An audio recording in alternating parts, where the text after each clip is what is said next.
अच्छा, तो कंडीशन ये थी कि आईटी के अलावा आईटी के अलावा, हाँ। क्योंकि जैसे ही आप सुनते हैं कि डॉलर के अंदर मजबूती आई तो सबसे पहला दिमाग में आता है आईटी। और उसमें आंख बंद करके किसी भी आईटी कंपनी को देख लीजिए, सबका रेवेन्यू 60% 50% से ज्यादा आता है। इन्फोसिस सबसे ऊपर परसिस्टेंट आता है 70-72, तो उसको तो हमने रखा ही है उनके लिए जो आईटी लवर्स है। लेकिन उसके अलावा भी आपके सामने कई सारे सेक्टर्स हैं, क्योंकि जैसे जैसे डॉलर के अंदर एक स्ट्रेंथ आएगी वैसे वैसे जितनी एक्सपोर्ट रिलेटेड कंपनीज है उनके अंदर एक बढ़िया बेनिफिट आता है। और हर सेक्टर में अब जो है वो एक्सपोर्ट रिलेटेड कंपनीज आपको दिखाई पड़ेंगी। इनफैक्ट मेटल के अंदर भी मेजर एक्सपोर्ट रिलेटेड कंपनीज आपको दिखाई पड़ सकती हैं।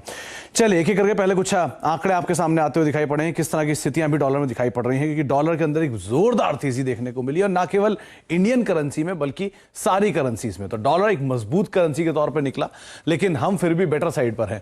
येन के सामने करीब करीब 20%, यूरो 15%, पाउंड 14%, युआन 6% और रुपया महज 5% कमजोर हुआ है डॉलर के सामने। और बाकी करेंसीज जो है उनमें ज्यादा फॉल आता हुआ दिखाई पड़ा यहां पर।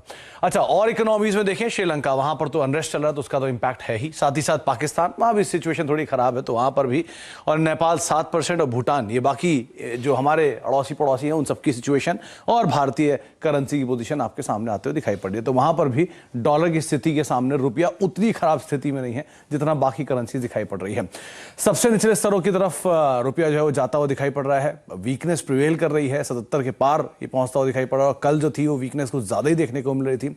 जानकार ये भी मान रहे हैं कि शायद 79, 80, कुछ तो 81 तक के सोच की बातचीत भी कर रहा है, लेकिन हाँ उस ड्यूरेशन तक आते आते आरबीआई जरूर इंटरवीन करते हुए दिखाई पड़ेगी। लेकिन सो फार 79 के आसपास के टारगेट्स आप मान के चलेगी शायद यहां पर देखने को मिल सकते हैं। कुछ ट्रिगर्स क्यों, उसमें क्रूड, यूएस का जो इंटरेस्ट रेट हाइक है, एफआईज लगातार बिकवाली कर रहे हैं। इनफैक्ट 1.5 लाख करोड़ रुपए के आसपास की बिकवाली एफआईज तरफ से हम देख भी चुके हैं। ग्लोबल मार्केट्स में गिरावट, सीएडी का बढ़ना, ऐसे कई सारे ट्रिगर्स हैं जिनके आधार पर करेंसी में इस तरह के मूवमेंट होते हैं और डॉलर के अंदर तेजी है, रुपया लगातार कमजोर हो रहा है। इन सभी आंकड़ों के बीच में अब आपके सामने आएंगे वो कंपनियां जो कि मेजरली यूएस या डॉलर डिनोमिनेटेड रेवेन्यूज उठाती हैं। फार्मा से अलग अलग सेक्टर आएंगे, तो पहला नाम है फार्मा से, डॉक्टर रेड्डीज। ये करीब करीब 40 से लेकर 45% के आसपास के जो रेवेन्यूज हैं वो यूएस मार्केट या यूएस रिलेटेड मार्केट्स के अंदर से उठाते हैं। 25 के मल्टीपल पे स्टॉक कामकाज कर रहा है। तो वैल्यूएशन पार्ट इसीलिए रखा गया है कि अगर आप इस तरह के सेक्टर या कंपनी में जाना चाहते हैं तो आपके सामने एक वैल्यूएशन की भी समरी होनी चाहिए, कैसे वैल्यूएशन पे कामकाज कर रहा है। डीवीएस लैब करीब करीब 24% ये रेवेन्यू उठाता है, लेकिन 44 के मल्टीपल पे स्टॉक कामकाज कर रहा है। वैसे भी हायर एंड पे रहता था, 53, 60, 58, 62 तक के मल्टीपल्स होते थे, टूट के 44 के मल्टीपल पे कामकाज कर रहा है। लुपिन रेवेन्यू तो 37% डिराइव करता है, लेकिन ये लॉस मेकिंग है और इंडिविजुअल भी कई सारे इनके साथ कंस्ट्रेंट चल रहे हैं इनके इंडिविजुअल प्लांट्स को लेकर, इसलिए इसके मल्टीपल आपको नहीं दिखाई पड़ेंगे। लेकिन तीनों में अगर आप किसी लार्ज प्लेयर में जाना चाहते हैं तो डॉक्टर रेड्डीज थोड़ा बेटर साइड पे दिखाई पड़ रहा है। अब आते हैं ऑटो इंसलरी में। भारत फोर्ज क्लास 8 ट्रक, इनकी सबको पता है कि बहुत मेजर कस्टमर इनके वहां पर उस कैटेगरी में डील करते हैं। 40-45% के आसपास के रेवेन्यूज यूएस मार्केट से डिराइव करते हैं, 32 के मल्टीपल पे कामकाज कर रहा है। आप इसके साथ साथ मदरसन को भी शामिल कर सकते हैं, उनका भी यूएस में मेजर कारोबार है, डैमलर जैसे उनके बड़े क्लाइंट्स हैं, लेकिन उनका एग्जैक्ट परसेंटेज रेवेन्यू नहीं मिल पाया, इसलिए उसका नाम यहां पर नहीं आ पाया। खैर 32 के मल्टीपल पे कामकाज कर रहा है। इसके अलावा अगर आप ऑटो इंडस्ट्री में जाएंगे तो टाटा मोटर्स दूसरा नाम है, 25% के आसपास के रेवेन्यूज वो भी डिराइव करता है और उनकी 5 बड़ी मार्केट्स में से एक मार्केट जो है वो आपको यूएस मार्केट दिखाई पड़ेगी। चाइना, यूके, यूएस, ये उनकी 3 प्रोमिनेंट मार्केट है। 25% रेवेन्यू और अभी वो लॉस मेकिंग है। तीसरा नाम आता है मिंडा कॉप का, करीब करीब 10% रेवेन्यू ये भी उठाते हैं, 52 के मल्टीपल पे कामकाज कर रहा है। तो ऑटो एंसिलरी ऑलरेडी महंगे साइड पे, लेकिन इन सब में एंसिलरी में एटलीस्ट भारत फोर्स थोड़ा बेटर आपको दिखेगा।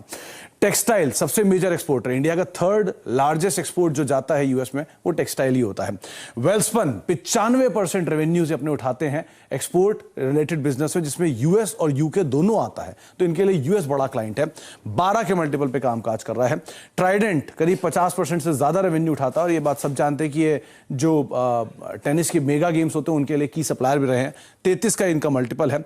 गोकुलदास एक्सपोर्ट 84% रेवेन्यू यूएस से उठाते हैं डॉलर डिनोमिनेशन में, करीब करीब 24 का मल्टीपल। और इंडो काउंट 90% के आसपास के रेवेन्यूज इनके वहां से आते हैं, सभी बड़े प्लेयर्स जो हैं यूएस के उनको सप्लाईज करते हैं, 8 के मल्टीपल पे कामकाज कर रहे हैं। तो ये टेक्सटाइल की वैल्यूएशन आपकी स्क्रीन पर।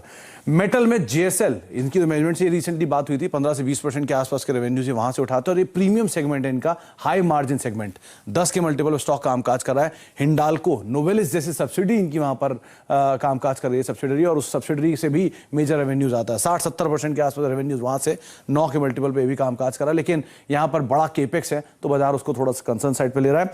और lastly all time favourite IT, 62 persistent 79, Wipro 59। तो ये 3 60 62 80% के आसपास के रेवेन्यूज, और विप्रो की हालिया पिटाई के बाद सबसे सस्ता हो चुका है, 21 के मल्टीपल पे काम काज कर रहा है। और इसमें तो आप कई सारे नाम और जोड़ सकते हैं, हेक्सावेयर हुआ, TCS हुआ, L&T इन्फोटेक, माइंडट्री, जिसका नाम चाहे जोड़ दें, सभी मेजरली रेवेन्यू ड्राइव करते हैं यूएस से। तो जितने एक्सपोर्टर उनके लिए बेनिफिशियरी और अलग अलग सेक्टर के अलग अलग वैल्यूएशन आपके सामने। तो IT, pharma, auto ancillary, textile, metals, इसमें कुछ सिलेक्टिव कंपनी जिनका तगड़ा एक्सपोजर है, वो सब आपकी स्क्रीन पर प्रेजेंट होती हुई। एक इशू और है, सब विदेश घूमना, आप जाने स्कूबा डाइविंग वगैरह के लिए अब बड़ा मुश्किल होगा। 77-78 रुपीस पे $1। इसीलिए शर्मिला आपको डेल्टा कॉप पसंद आया, सब डोमेस्टिक ट्रैवलिंग में ही बिलीव करेंगे आप।